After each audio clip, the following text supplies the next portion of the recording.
Here's something you should familiarize yourself with as a home inspector.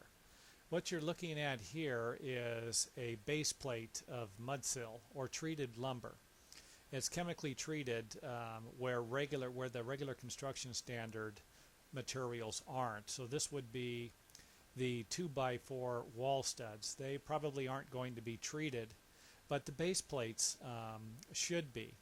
But looking at this right here, this is like it's kind of like this is one of those surprises that we run into. You look at this, it doesn't look like there's a problem with it, but you can actually see. I'm not going to zoom in here, but you can actually see there's some, looks like some brown pepper down here. That would represent that there are some type of termites, or there is some type of a termite problem. Termite activity, I guess, would be the better word for it. And after we removed, and again, this isn't something you're going to be doing while inspecting a property. You're not going to be removing any of the exterior boards to give it a nice once-over. This is something that I did on a remodeling project I worked on.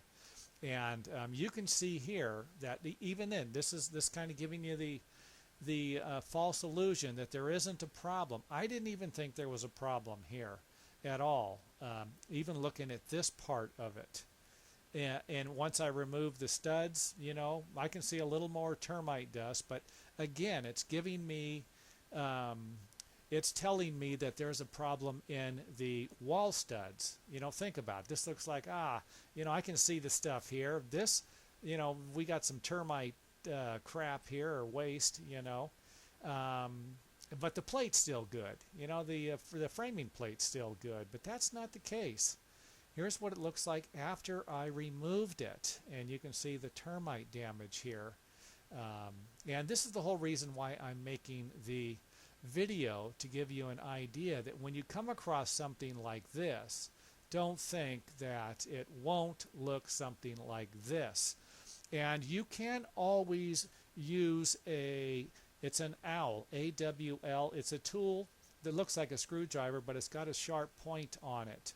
And building inspectors or home inspectors will actually use them to probe into pieces of wood to see if there is termite activity like this that we can't see when we're looking at this. So you could always just probe a sharp object like an owl. And again, that is the letter A-W-L. It's a tool you can get at any home improvement center. And just poke it in, and if it goes through, then you've got termites. If it goes in real easy or all the way through, you got a problem. But this isn't always going to be the case. You are going to probe around with these things, and you might have an 1.5 inch piece of lumber there, but the bottom inch is eaten away, and the top you're not going to be able to go through the first 1/2 inch, so you're never going to know whether or not there is a problem. Would something like this be a big deal? If it's still standing up, no, as long as the structure is still secure. But the whole reason for making this video is to give you a heads up. Even if you see something like this right here, let's not forget, no matter how good it looks on the outside, it could look something like this on the bottom or in the areas that you won't really be able to inspect.